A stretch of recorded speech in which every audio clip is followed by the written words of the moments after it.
అందరికీ నమస్కారం అండి. నేను సల్కు సురేష్ కుమార్, ఆమదాలవలస నియోజకవర్గం.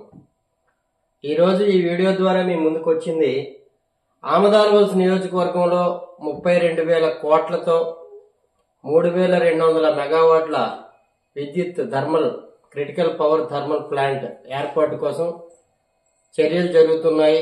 దాని మీద నియోజకవర్గంలో, జిల్లాలో, రాష్ట్రంలో గందరగోళంగా ఉంది. ఏదైతే పరిస్థితులు ఎలా ఉన్నాయి, ఏ ప్రాంతంలో ఏర్పాటు చేయబోతున్నారు, ఆ ప్లాంట్ ఏర్పాటు అయితే వచ్చే నష్టం ఏంటి, ఎన్ని కిలోమీటర్ల మేర దాని ప్రభావం ఉంటుంది, ఉష్ణోగ్రతలు ఏ రీతిలో పెరుగుతాయి, అలాగే అక్కడ వాతావరణ పరిస్థితులు ఏంటి, ఆ భూమి పంటకు పనికొచ్చిందా పనికిరానిదా, కానీ ఆ ప్రాంతంలోనికి ఆ ప్రభుత్వ భూమి ఎంత ఉంది, అధికారుల ఉపాధి కోసమా లేదు లోకల్లో ఉన్న వ్యక్తులకి ఉపాధి కల్పిస్తామని చెప్పడమా, ఉపాధి కల్పించడం అంటే ఇటువంటి ఫ్యాక్టరీలు ఏర్పరుస్తారా అనే దాని మీద చాలా సందేహాలు ఉన్నాయి. అధికార పార్టీలు, ప్రతిపక్ష పార్టీలు చాలా మాటలు మాట్లాడడం జరిగింది. ఆదివాసీలు కూడా ఏదైతే ఆల్రెడీ నిరసనలు, ధర్నాలు, కలెక్టరేట్లు ముట్టడించడం జరిగింది. కానీ వీటి మీద అసలు ఏంటి నిజాలు గత నెల రోజులుగా ఈ వార్త వచ్చినప్పటి నుంచి కూడా చాలా విషయం సేకరించి దేశంలో ఉన్న ప్లాంట్లు, రాష్ట్రంలో ఉన్న ప్లాంట్లు, ఎన్ని వాట్లు, దానికి ఉన్న కన్జంక్షన్ ఎంత, దాని పొల్యూషన్ లెవెల్స్ ఎలా ఉంటాయి, భవిష్యత్ తరాలకి విధ్వంసం ఎలా ఉంటుంది, దాని మీద ఉపయోగమా కాదా అనే దాని మీద పూర్తిగా సర్వే చేయడం జరిగింది. దాని మీద మీ ముందుకు మాట్లాడడానికి వచ్చాము. ఆమదాలవలస నియోజకవర్గంలో సరుబుజ్జిలి, బూర్జ మండలాల మధ్యలో వెన్నెలవలస ప్రాంతంలో ఏర్పాటు చేస్తున్నటువంటి క్రిటికల్ థర్మల్ పవర్ ప్లాంట్ ని ఆమదాలవలస నియోజకవర్గ ఎమ్మెల్యే కోన రవికుమార్ ప్రతిపాదించినట్టు తెలుస్తుంది. ఇక్కడ సుమారు 800 ఎకరాల ప్రభుత్వ భూమి ఉంది. దీనికి 1600 ఎకరాల అవసరం. ఇంకో 800 ఎకరాలు భూమి కొంతమంది 10-11 మంది చేతుల్లోనే ఉంది. వాళ్ళు కూడా ఇవ్వడానికి సుముఖతతో ఉన్నారు. ఈ ప్రతిపాదనకి డిపిఆర్ పూర్తి చేసి ఇక్కడ లోకల్లో ఉన్న వ్యక్తులకి ఉపాధి కల్పిస్తామని ఆయన చెప్పడం జరిగింది. అయితే దీని మీద వాస్తవాలు, విధి విధానాల గురించి తర్వాత మాట్లాడదాం. ఆయన చెప్పిన మాటల వరకు ఇది. వెంటనే దాని మీద ఆ చుట్టుపక్కల ఉన్న గిరిజన గ్రామాలు సుమారు 20 గ్రామస్తులు అందులో మీటింగులు పెట్టుకోవడం జరిగింది. చుట్టుపక్కల భూముల్లో వస్తే విధ్వంసం ఎలా ఉంటుందని ఆదివాసీలు మీటింగులు పెట్టడం, కలెక్టరేట్కి వెళ్లడం, ప్రతి ఒక్క కార్యక్రమం జరిగిపోయింది, చకచకా జరిగిపోయింది.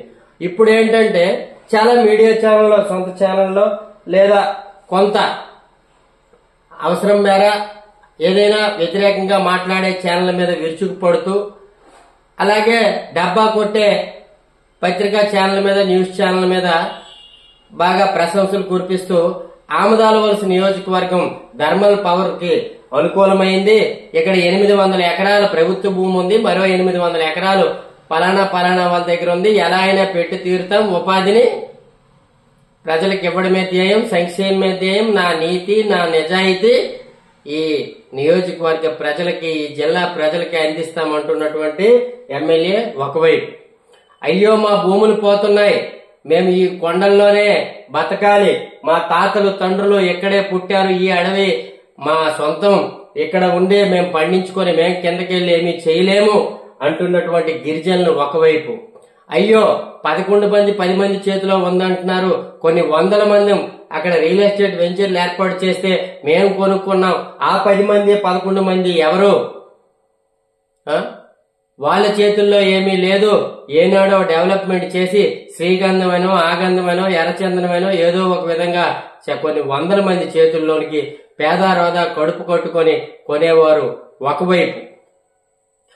ఇలా చూస్తే ఇంకా మండలాల్లో చోటా మోటా స్థాయి అంటే ఇంకా పెద్ద వ్యక్తులు గాని, జిల్లా మంత్రి గారు గాని, రాష్ట్ర ముఖ్యమంత్రి గారు గాని, జిల్లా ఎంపీ, కేంద్ర మంత్రి గారు గాని దీని మీద ఎటువంటి ప్రకటన చేయలేదు. కానీ ఓన్లీ ఆమదాలవలస నియోజకవర్గం పరిధిలోకి వస్తుంది కాబట్టి ఆ ఎమ్మెల్యే అయితే మాత్రం దీనివల్ల నియోజకవర్గ ప్రజలకు ఉపాధి ఉంటుంది, ఉపాధి లేక జిల్లా నుండి వలసలు వెళ్లిపోతున్నారు, దీన్ని ఎలాగైనా ఏర్పాటు చేయడానికి ముఖ్యమంత్రి గారికి చెప్పి నేనే తెచ్చాను, దీనికి పూర్తి బాధ్యుడు నేనే, ఈ జిల్లాలో చూసుకుంటే అభివృద్ధి చెయ్యాలనే నేనే, ఏకైక సత్తా ఉన్న నాయకుడు నేనే అని కొన్ని వీడియో మాధ్యమాల ద్వారా చెప్పడం జరుగుతుంది. కాకపోతే ఇది ప్రెస్టీజియస్ గా తీసుకున్నటువంటి ప్రాజెక్టే అయినప్పటికీ ఇందులో ప్రెస్టీజియస్ ఏంటంటే ప్రజలకు ఉపయోగపడుతుందా లేదు, దీనిలో ఈ 1600 ఎకరాలు సమకూర్చే టైంలో వాళ్ళ పేరు వీళ్ళ పేరు ఆల్రెడీ ఉన్నవి మార్చుకొని ఉపాధి అంటే థర్మల్ పవర్ ప్లాంట్ తో ఎవరికి ఉపాధి ఎమ్మెల్యేగా ప్రజలకా అనేది ఈ వీడియో. అంటే ఉపాధి అంటే ప్రజలకి, అంటే ప్రజలకు ఉపాధి అంటే ఒక పారిశ్రామిక వాడిగా హబ్ గా తీర్చిదిద్దుతాం. ఒక పరిశ్రమ వస్తే ఉపాధి కలుగుతుంది, కొన్ని వేల మందికి ఉద్యోగాలు వస్తాయి అంటున్నారు. ఇందులో ఉపాధి ఎలా ఉంటుందంటే, అంటే ఉపాధికి వెళ్తే ముందు అంటే దీని నష్టాల తర్వాత మాట్లాడదాం. ఉపాధి అనేది ఏ రకమైనటువంటి ఉపాధి అంటే ఇటు సెక్యూరిటీ గార్డులో లేదా డైలీ లేబరో లేదా ఇంకొకరు ఇంతకుముందు ఆంధ్రప్రదేశ్ లో ఏర్పాటు ఇటు వైజాగ్ లో గాని నెల్లూరులో గాని ఇటు ఎన్టీపీసీ గాని అటు కృష్ణపట్నంలో ఏర్పడిన థర్మల్ గాని ఎక్కడైనా లోకల్లో ఎక్కడైనా అభివృద్ధి జరిగిందా? ఉపాధి అంటారా? ఇటు శ్రీకాకుళం జిల్లాకే వస్తే అటు పైడి భీమవరంలో చాలా కెమికల్ ఫ్యాక్టరీలు ఉన్నాయి. రోడ్డు మీద కారు వేసుకుని వెళ్తేనే ఈరోజు ఉండలేని పరిస్థితి. ముందు ఉపాధి మనం కడుపు నిండా తినే ముందు ఆ ఏరియా ప్రాంతంలో బతకగలమా? ఒక పరిశ్రమ ఏర్పాటు అయితే దానివల్ల వచ్చే నష్టాలేంటి? సుఖపడాలి, ఒక ఉపాధి కల్పిస్తే కడుపు నిండా 4 చేతుల నోట్లోకి వెళ్ళాలి, ఉపాధి కల్పించాలనే ఉద్దేశంతో ఏర్పాటు చేస్తే ఒక ఎలక్ట్రానిక్ పరిశ్రమ గాని లేదా ఒక ఆటోమోటివ్ పరిశ్రమ గాని లేదా ఇంకో ఐటీ పార్క్ గాని మరొకటో తీసుకొస్తారు ఎవరైనా.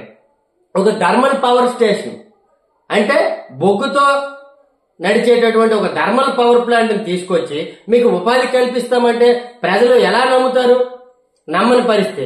అయితే కొంతమంది తెలియకో పార్టీ కనుక ఈవెన్ నేనున్నా సరే దాన్ని పొగిడేవాడిని తప్పని పరిస్థితుల్లో. కొంతమంది పొడుగులో మందులో దేవుడు నాకు అవకాశం ఇవ్వలేదు, ఎందుకంటే నా నుండి కొంతైనా మంచి జరగాలి కాబట్టి. నేను అలా అనుకుని నాయకులకి ఇంకోలనుకుంటే ఇలా మాట్లాడలేకపోయి ఉంటాను. బహుశా వచ్చిన సమస్య మీద స్పందించడం కూడా జరగకపోయి ఉన్నాం. ఈ రోజు చూస్తే ఈ థర్మల్ పవర్ ప్రాజెక్ట్ తో యువతకి పూర్తిగా ఉపాధి కలిగిపోతుంది. యువత ఎక్కడ చూసినా మరి బయటికి వలసలు వెళ్ళక్కర్లేదు.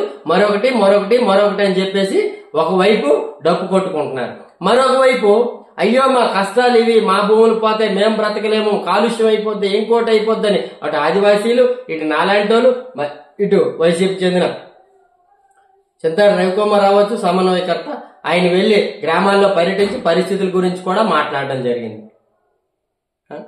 ఏదేమైనప్పటికీ కూడా ఇది మానవాళి మనుగడకి తీవ్రంగా ముప్పు తీసుకొచ్చినటువంటి పరిశ్రమ. నెల్లూరులో 600 మెగావాట్ల విద్యుత్ తయారు చేసే పవర్ ప్లాంటే ఉన్నప్పుడు దాని పరిధి 25 కిలోమీటర్ల వరకు వ్యాపించి కృష్ణపట్నంలో ఏర్పాటు చేసిన థర్మల్ పవర్ ద్వారా సుమారు 25 కిలోమీటర్లు అంటే నెల్లూరుకి 25 కిలోమీటర్లు నెల్లూరుకి వ్యాపించి తీవ్ర అవస్థలు పడుతున్నారు. ఆ ప్లాంట్ ఏర్పాటైన చుట్టుపక్కల గ్రామాల్లో కిడ్నీ సంబంధిత వ్యాధులు, దీర్ఘకాలిక వ్యాధులు, ఇటు ఊపిరి గాలి కాలుష్యం, వాయు కాలుష్యం, నీటి కాలుష్యం ప్రతి ఒక్కటి జరిగింది.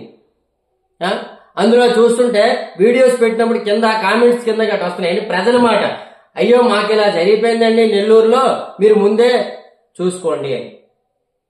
కాకపోతే ఉపాధి కంటే ఎక్కువ అపాయం ఉంది.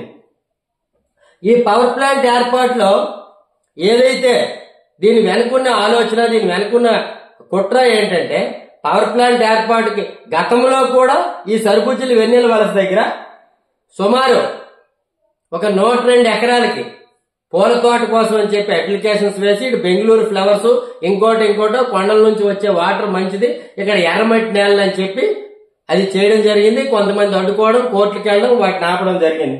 ఎప్పటి నుంచో ఈ భూముల మీద ఇక్కడ ఆదివాసీలు కొంతమందే ఉన్నారు, ఇక్కడ కొండలు ఉన్నాయి, ఇక్కడ వనరులు ఉన్నాయి. ఈ భూముల మీద ఇక్కడ డీపట్టాలు ఎక్కువగా నియోజకవర్గంలో ఉండే ప్రాంతం కాబట్టి దీని మీద నేతలకి అందరికి కూడా కన్ను ఉంది. కానీ ఈ పారిశ్రామిక వాడ అభివృద్ధి పేరుతో 32,000 కోట్ల ప్రాజెక్ట్ అంటే సుమారు నేను గూగుల్లో చూశాను, ఈ ప్రాజెక్టు నిర్మాణానికి పూర్తిగా ఒక 1950 నుంచి 20,000 19,500 నుంచి 20,000 కోట్లు ఓన్లీ కన్స్ట్రక్షన్, ఎక్విప్మెంట్, కొంతకాలం ప్రాజెక్ట్ నడడానికి ముడి చమురు, ఇటు డీజిల్ గాని బొగ్గు గాని కొంత దీంతో పరిశ్రమ, మిగతాది భూసేకరణ ఇంకా చేయాల్సినవి చాలా చాలా ఉంటాయి కాబట్టి వాటి కోసం కేటాయించి 32,000 కోట్లు అవచ్చు, 40,000 కోట్లు అవచ్చు, 25,000 కోట్లు ఏదేమైనప్పటికీ కూడా ఇది 3,200 మెగావాట్లు అని చెప్తే 2 విడతలు అన్నారు. అంటే 800 లెక్క 4 ప్లాంట్లు, మొదటి విడతలో 2 ప్లాంట్లు అన్నారు. ఆటోమేటిక్ గా మొదటి విడతలో ఈ 2 ప్లాంట్లు పెట్టిస్తే మరి ఉన్న వాళ్ళందరూ ఈ పొల్యూషన్ ఇంకా వెళ్ళిపోతారు, మిగతా వాళ్ళు మరి లేపవసరం లేదు. అందుకే 2 విడతలు పెట్టారు. ఒకటే జరిగితే ఇది జరిగినప్పుడు ఉత్తరాంధ్రలో ఇటువంటి ప్రాజెక్టులు పెట్టి సక్సెస్ అయింది లేదు.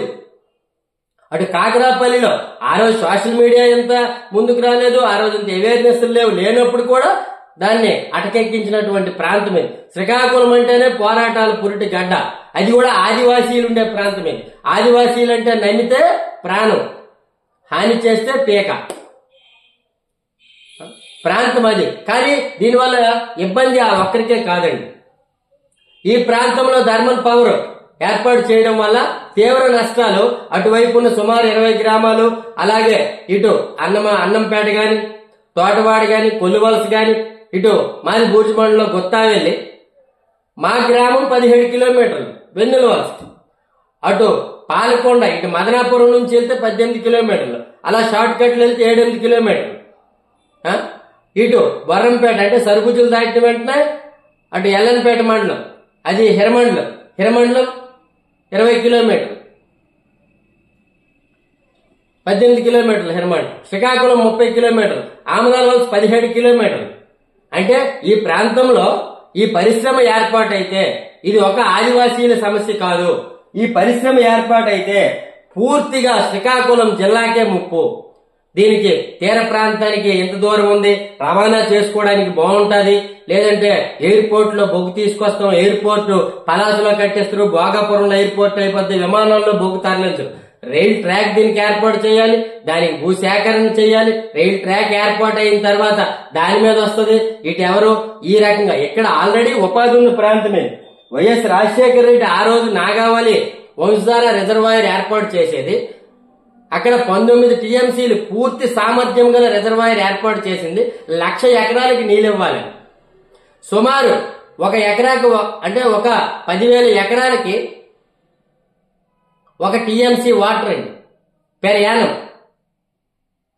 1 టీఎంసీ వాటర్ తో 10,000 ఎకరాలకు కలుస్తుంది. దానిలో సామర్థ్యం మినిమం 9 నుండి 10 టీఎంసీలు వాటర్ అందులో ఉంటే మిగతా వాటర్ బయటకు వస్తుంది ఫ్లో ఇటువైపు. అది పూర్తిగా నిండడానికే సీజనల్ గా 2 నెలల్లో 3 నెలల్లో వచ్చిన వాటర్ పూర్తిగా వచ్చిందంతా రిజర్వాయర్ లో వదిలేయడానికి అవ్వదు. దాని కెపాసిటీని బట్టి రిజర్వాయర్ లో నింపి తరువాతది సముద్రంలోకి విడిచిపెట్టాలి. వస్తుందని పెట్టేయడానికి దీని కెపాసిటీ లేదు. ఈ థర్మల్ పవర్ ప్లాంట్ ఏర్పాటు అయితే దీనికి కావాల్సింది ఏంటంటే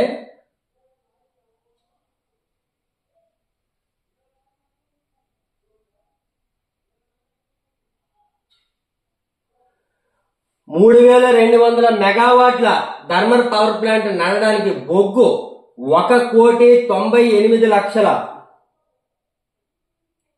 బొగ్గు 1,98,41,598 టన్నులు ఒక సంవత్సరానికి. 1,98,41,598 టన్నులు.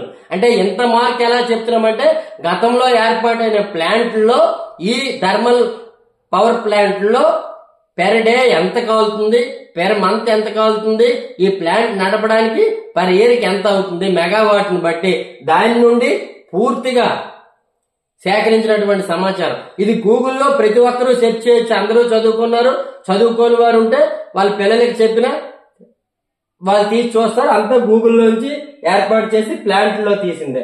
దీని నుండి బొగ్గు 1,98,41,598 టన్నులు. దీనికి సంబంధించిన నీళ్లు 35,314,666,000 లీటర్లు. అంటే సుమారు 12 టీఎంసీల వాటర్ ఒక సంవత్సరానికి ఓన్లీ ఈ ప్లాంట్ నడడానికి నీరు అవసరం. దీనికి డీజిల్ 1,40,00,000 లీటర్లు.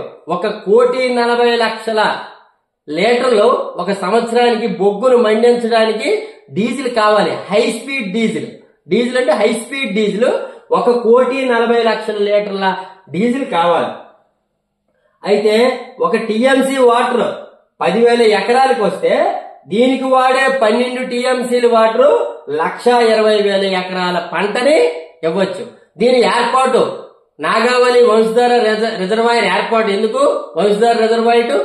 ఆ రిజర్వాయర్ నుంచి వచ్చే నీరు దాని నుంచి కాకుండా ఇటు నాగావళి నుండి కూడా చేస్తే నదులు అది అనుసంధానంతో అటు నుంచి వాటర్ తగ్గినప్పుడు ఇటు నుంచి తగ్గినప్పుడు అటు నుంచి ఆ రిజర్వాయర్ ని నింపడానికి ఇంకా చంద్రబాబు నాయుడు గారే గత ప్రభుత్వంలో ఏర్పాటు చేసినారు. ఈ ప్లాంట్లకు వాటర్ ఇవ్వడానికి కాదు. దీని మీద ఆయన కూడా దృష్టి పెట్టాలి. ఇది ఏదైతే ఇంత వాటర్ సామర్థ్యం అంటే 1,20,000 ఎకరాలకి వాడినంత నీరు దీనికి అవసరమైతే ఇంకెక్కడ పంటలు పడుతాయి. ఇది ఆదివాసీలు మీటింగులు పెట్టుకునే స్థలం అండి. వాళ్ళు మీటింగులు పెట్టుకోవడం, ఇక్కడ ప్రతి ఒక్కరూ పోస్టర్ రిలీజ్ చేసేసి మాకు ఇది వద్దు అని. ఇది కేవలం ఆదివాసీల సమస్య కాదు. ఇది జీవన్ మరణ సమస్య. వాయు కాలుష్యం, నీటి కాలుష్యం, గాలి కాలుష్యం, దీర్ఘకాలిక జబ్బులు, బ్రతకలేక కాలు చేతులు పడిపోయి అసలు బ్రతికే లేని ప్లాంట్. ఇది దేశంలో ఎక్కడా కూడా పెట్టకూడదని రాష్ట్రంలోనే కాదు నిశ్చయించుకున్నప్పటికీ రాష్ట్రంలో ఏటి అనువన్న ప్రాంతం లేకపోతే ఎవరు వద్దు బాబోయ్ దీని జోలికి వెళ్ళొద్దంటే నేను రెడీ. నా నియోజకవర్గంకి ఇది ఇచ్చేయండి. నాకు ఎవడు చచ్చినా పర్వాలేదు, ఎవడు బ్రతికినా పర్వాలేదు. ఆ 32,000 కోట్లలో ఒక 2% మిగిలిన 1,600 కోట్లు వస్తుంది. తర్వాత ప్రాజెక్టు తర్వాత ముందుది. ఈలోగా భూములు సమీకరిస్తాము. సమీకరించినప్పుడు దొరికినోడు పేరు రాసుకుంటాము. నాకు ఎప్పటి నుంచో అలాంటి భూముల మీద కన్ను ఉంది. దాని మీద ఇలాంటి ఆశ తప్ప నియోజకవర్గంలో ఓట్లేసిన ప్రజలకి మంచి చెయ్యాలి లేదా ఏంటి అనేటటువంటి ఏ వ్యక్తి కూడా ఇటువంటి ప్రతిపాదన కూడా తీసుకురాడు.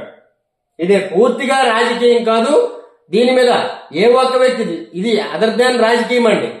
600 మెగావాట్ల ప్రాజెక్ట్ 25 కిలోమీటర్లు విస్తరిస్తే 3,200లో 1,600 మెగావాట్ల ప్లాంట్ ఇక్కడ పెట్టినా సుమారు 6 టీఎంసీల నీళ్లు 70,000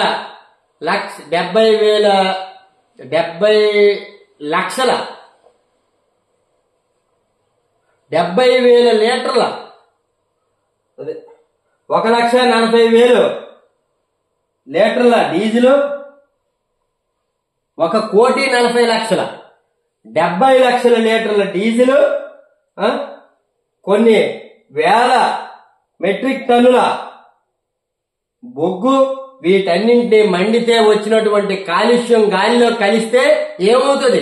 ఒక ఢిల్లీ ఒక 10,000-25,000 ఒక 1,000-2,00,000 వాహనాల వల్ల ఈరోజు పొగమంచులా కమ్మేసి పొల్యూషన్ సిటీ అయిపోయింది. ఎలక్ట్రికల్ వాహనాలు వాడండి, సోలార్ వాహనాలు వాడండి, అది వాడండి, ఇది వాడండి అని చెప్తున్న పరిస్థితిలో ఇంత పెద్ద ప్రాజెక్ట్ ఇక్కడికి వస్తే జిల్లా నాశనం అయిపోద్ది. అందుకే దీని మీద ఈ రోజు కూడా జిల్లా మంత్రి గారు కేంద్ర మంత్రి గారు గాని ఏంటో చూద్దాం. వాళ్ళకి తెలుసు, దాని మీద అవగాహన ఉంది. ప్రజలు ఎలా తిరగబడతారో, ప్రజల పరిస్థితి ఏంటో అన్ని ఏమున్నాయని ఎక్కడ నోరు మీద కొన్ని పరిస్థితి. ఎక్కడ చూసినా నియోజకవర్గంలో ఎమ్మెల్యే తప్ప ఇంకొకరు దీని మీద మాట్లాడిన పరిస్థితి. ఏదైతే ఇక్కడ యాష్, ఎందుకంటే ఏదైతే బొగ్గు ఈ డీజిల్ ఏదైతే వాడతారో అందులో 40% యాష్ అంటే వేస్టేజ్ బయటకు వస్తుంది. మండిన తర్వాత ఇటు గాలిలో కొంత పోగా, వాటర్ లో కలిసి కొంత పోగా, బూడిదలాగా ఒక 40% వస్తుంది. అది భూమిలో కలిస్తే భూగర్భ సారం తగ్గిపోయి భూమి హార్డ్నెస్ వచ్చి వాటర్ లో పూర్తిగా స్పాయిల్ అయిపోతాయి. సుమారు ఇది ఒక్క ఆమదాస్ నియోజకవర్గమో, ఒక్క బూర్జి మండలం, ఒక సరుబుజ్జిల మండలమో కాదు. ఇటు 3 జిల్లాలు, శ్రీకాకుళం జిల్లా, మన్యం జిల్లా, విజయనగరం జిల్లా. మన్యం జిల్లాకు చెందిన పాలకొండ, విజయనగరం జిల్లాకు చెందిన రాజాం నియోజకవర్గం, ఆమదాల వలస నియోజకవర్గం, అటు నరసన్నపేట నియోజకవర్గం, ఇటు శ్రీకాకుళం నియోజకవర్గం, అటు పాతపట్నం నియోజకవర్గంతో కొంత ప్రాంతాలు తొలి దశలోనే నాశనం అయిపోతాయి. ఇటు చూస్తే బూర్జి మండలం ఇటు ఇది పంటలకు అనువైన ప్రాంతం కాదు. ఇక్కడ ఎవరు ప్రజలు కూడా ఉండట్లేదు. అంటే సుమారు 20 గ్రామాలు ఇక్కడ ప్రజలు ఉన్నారు. ఓన్లీ ఈ నియోజకవర్గంకి అటు పాలకొండ, అటు కొండలు చూస్తే అటు కడగండి అటు గాని, అటు ఎల్లన్పేట గాని, ఇటు పాలకొండ గాని ఈ ఏరియా మొత్తం వచ్చిన పొల్యూషన్ వల్ల నాశనం అయిపోయినటువంటి పరిస్థితి పూర్తిగా ఉంటది. శ్రీకాకుళం 30 కిలోమీటర్లు ఈ వెన్నెల వలస నుంచి, ఆమదాల వలస 17.5, పాలకొండ 18, హిరమండలం 18, నరసన్నపేట 30 కిలోమీటర్ల దూరంలో ఉంది. ఈ నియోజకవర్గాల పరిస్థితి ఎచ్చర్ల ప్రతి నియోజకవర్గానికి దీని ముప్పు ఉంది. చూస్తే దీనికి ప్రతి సంవత్సరానికి అవసరమైన బొగ్గు 18 మిలియన్ మెట్రిక్ టన్నులు, 18 MMT per annum on domestic coal, 40,000 కిలోలీటర్ per annum diesel, high speed diesel, water 60 MCM per annum అంటే సుమారు 12 TMCలు మెట్రిక్ క్యూబిక్ మీటర్లు వాటర్లు. ఈ ప్లాంట్ ఏర్పాటు చేయడానికే 1220 ఎకరాలు ఓన్లీ ఆ ప్లాంట్ ఏర్పాటు, ఇంకా చుట్టుపక్కల దీని మీద అందుకే 1600 ఎకరాలు ఏర్పాటు చేయడం జరిగింది. అయితే ఇది దీని మీద ఎన్ని జరిగినప్పటికి కూడా ఈ నిర్ణయం అయితే సరైంది కాదు. దీని మీద మేము ఎంతైనా పోరాడతామన్నట్టు ఆదివాసీలే కాదు, మొదట వాళ్ళు వాళ్ళ గ్రామాల్లో ఉన్నారు కాబట్టి ఇటు డిపిఆర్ రెడీ అయితే వాళ్ళ గ్రామాలు ఖాళీ చేయాలి కాబట్టి వారు ఉద్యమించారు. కానీ రేపటి భవిష్యత్తు తరాలు, రేపటి తరాలు ఉపాధి పక్కన పెడితే చదువుకునేవాడు ఎక్కడైనా ఉపాధి ఉంటుంది. ఇటు రైతుకి ఇక్కడ ఆల్రెడీ ఇప్పుడు వలసలకి ఎంత వెళ్ళినప్పటికి కూడా ఆ హిరమండలం రిజర్వాయర్ పూర్తయి ఇటు 3 పంటలకి నీరు అందించగలిగితే బయటకు వెళ్లేటటువంటి రైతే లేడు. ఇప్పుడు హిరమండలం బ్యారేజ్ లో నీరు ఇంకా పూర్తి పని కాలేదు. అటు వంగర గాని ఇటు గాని ఎక్కడ హిరమండలం బ్యారేజ్ పనే పూర్తి అవ్వలేదు. వంశధార బ్యారేజ్, గొట్ట బ్యారేజ్ పని పూర్తి అవ్వలేదు. రిజర్వాయర్ పని అది పూర్తయి వాటర్ ఇవ్వాల్సిన ప్రాజెక్టుకి దీనికి వాటర్ అవసరం. ఇక్కడ ఈ వెన్నెల వలస దగ్గర ఒక మినీ రిజర్వాయర్ ఉంది, చెట్లు ఉన్నాయి. పొల్యూషన్ కంటే ఆ తెగలు వాళ్ళ బ్రతుక్కి చేటు పక్కన పెడితే ఏ ఒక్కరు కూడా బ్రతకలేని పరిస్థితి. అందుకే తెలిసిన వారు ఎవరు కూడా దీని మీద మాట్లాడిన పరిస్థితి. కాకపోతే ఇది అభివృద్ధి అని చెప్పడం చాలా అసహ్యంగా ఉంది. ఆమదాల వలస నియోజకవర్గంలో కోఆపరేటివ్ ద్వారా షుగర్ ఫ్యాక్టరీ తెరిపిస్తామని ఆ రోజు ఎన్నికల్లో 14-19లో గెలిచినటువంటి ఇప్పుడు ప్రభుత్వం ఇప్పుడున్నటువంటి ఎమ్మెల్యే దాన్ని విస్మరించినారు. గతంలో వైసీపీ వచ్చిన తర్వాత జగన్మోహన్ రెడ్డి తెరిపిస్తామని చెప్పిన కొందరు ఉన్నప్పటికీ లేదు. ఓకే, అదంతా కానప్పుడు ఒక మ్యానుఫ్యాక్చరింగ్ యూనిట్ ఇంకోటో తీసుకురా. ఇటువంటి ప్రాణాంతక ప్రాణ సంకటం ఇది పూర్తిగా చావుల దెబ్బగా మారిపోతుంది ఈ థర్మల్ పవర్ ప్లాంట్ వస్తే. ఇటు ఆమదాల వలసలో పొందూరులో ఇండస్ట్రియల్ కారిడార్లు ఉన్నాయి, అందులో ఒక ఇండస్ట్రీ లేదు, అందులో తీసుకురావడం ఏమీ లేదు. పూర్తిగా ఇక్కడ ఆదివాసీలు కొన్ని గ్రామాలు ఉన్నాయి, వాళ్ళకి ఏం తెలుసు, దాచేద్దాం అంటే. నేను గతంలో తెల్ల చొక్కా వేసి వీడియోలు చేశాను, ఇప్పుడు గళ్ళు చొక్కాకి వచ్చానండి. అలాగా తెల్ల చొక్కా వేసి గల్లు చొక్కా, పూల చొక్కా మార్చినంత ఈజీగా పర్యావరణాన్ని తీర్చిదిద్దలేము. పర్యావరణం నాశనం అయిపోద్ది, ప్రజలు పూర్తిగా నాశనం అయిపోతారు, భవిష్యత్తు తరాలు ఉండవు. శ్రీకాకుళం జిల్లా పూర్తిగా ఈ పవర్ ప్లాంట్ వస్తే నాశనం అయిపోద్ది. దీన్ని తొలి దశలోనే ఆపాల్సినటువంటి పరిస్థితి ఉంది. అయితే ఏపీ జెన్కో ప్రతినిధులు వచ్చినప్పుడు కొంతమంది హాజరైనారు, జిల్లా కలెక్టర్ గారు కానీ కొంతమంది హాజరు అవ్వలేదు. ఆ ప్రతినిధులు కలెక్టర్ గారితో భేటీ అయ్యారట. కొంత సమాచారం మేరకు, పాత్రికేయ మిత్రుల ద్వారా ఇంకోరి ద్వారా వచ్చిన సమాచారం మేరకు. అయితే ఆయన జిల్లా కలెక్టర్ గారు కూడా చెప్పడం జరిగిందట, ఒక సుమారు 400 ఎకరాలు ఆల్రెడీ పట్టాలు ఇచ్చున్నాము, మిగతా కొంత కొండ ప్రాంతం అలా ఉంది, ఖాళీగా ఉన్నదేం లేదు, పంట దినిగే ఉంది. ఇది ఏదేమైనప్పటికీ కూడా పంటలు పండించుకోవడానికి అనువైన ప్రాంతమే. మరి ఇది ఇక్కడ ఏమి శవాలు గుట్టలుగా మారిపోయి ఇక్కడ ఏదో లేదు, వర్షాధారితం, వర్షం పడినప్పుడు పంటలు పండుతాయి, చిన్న చిన్న కాలువలు, మినీ రిజర్వాయర్, ఇంకోటి ద్వారా కొన్ని వందల ఎకరాలు పండుతుంది. రేపు భవిష్యత్తులో వంశధార ప్రాజెక్టు నుండి వాటర్ వస్తే శ్రీకాకుళం జిల్లాయే పూర్తిగా సస్యశ్యామలం అయిపోతుంది అని చెప్పినటువంటి పరిస్థితి ఉన్నప్పుడు ఇటువంటి ప్రాజెక్టు నుండి ఇక్కడ పంటలు పండవు, ఎవడు లేడు, ఎవడు అడిగితాడెవడో, కుహానవాసులు ఇటువంటివి కాకుండా నాయకులు ప్రజలచే ఓట్లు వేసుకుని ప్రజలతో గెలిపించుకున్నటువంటి నాయకులు ఆలోచన చేసి ప్రజలకు మంచి చేయాలి తప్ప ప్రజల ప్రాణాంతకమైనటువంటి ఇటువంటి పరిశ్రమలు తీసుకొస్తే ఆదివాసీలే కాదు అందరం కలిసి పోరాడతాం. రెండో ఏదైతే కాకరాపల్లి రెండో కాకరాపల్లిలాగా మారుతుంది. ఈ రోజు ఈ నియోజకవర్గంలోనే చిలకపాలెం సమీపంలోన ఆమదాస్ నియోజకవర్గం చెందిన ఎన్ఏసీఎల్ అయితే కొంత ప్రదేశంలో ఉండి దాని నుంచి వచ్చిన వేస్ట్ వాటర్ భూమిలో కలిసే ఎవరు గ్రామంలో నివసించలేని పరిస్థితి. దానికి మెడికల్ క్యాంపులు పెడుతున్నటువంటి పరిస్థితి. ఒక కంటికి కంటి అద్దం ఇస్తే మెడికల్ క్యాంపులు పెట్టుకుని నాయకులుగా పక్కన నిలబడి చెప్పుకునేటటువంటి మనం ఈ రోజు కొన్ని వందల ఎకరాల్లో ఇటువంటి థర్మల్ పవర్ ప్లాంట్ వస్తే ఎన్ని వేల కుటుంబాలు, లక్షల మంది, కొన్ని కోట్ల మందికి ప్రాణ సంకటంగా మారుతుంది. గాలి కాలుష్యం, వాయు కాలుష్యం, నీటి కాలుష్యం, దీనికి వాడిన 12 టీఎంసీల నీరు సుమారు 1,40,000 లీటర్ల 14 లక్షల లీటర్ల డీజిల్ తాలూకా పొగ ఈ బొగ్గు నుండి మండింది. దీని నుండి వచ్చిన యాష్ పొలంలో కలిసి భూమి వేటలు వారిపోయి శవాల దెబ్బలుగా మారడం తప్ప ఇది ఎంత మేరకైనా ఇది ఉపాధి కాదు. దీని మీద అఖిలపక్షంగా అందరితో భేటీ పెట్టగలిగితే ఆ ఏపీ జన్కో అవ్వచ్చు, ప్రైవేట్ అవ్వచ్చు, ఎవడైనా బొగ్గు ఆధారితంగా నడిచినటువంటి ఇటువంటి ప్లాంట్లు ప్రాణ సంకటం, ఇవి మానవాళికి ముప్పు, ఇటువంటివి బ్యాన్ చేసినవి. దీన్ని తీసుకొచ్చి దీన్ని ఉపాధి అంటే సహించేది లేదు అనేటటువంటి విధంగా ప్రజలు ఉన్నారు. ప్రజలకు మద్దతుగా చాలా మంది ఉద్యమం పురుడు పోసుకుంటుంది. మరో కాకరాపల్లిలాగా చెయ్యొద్దు.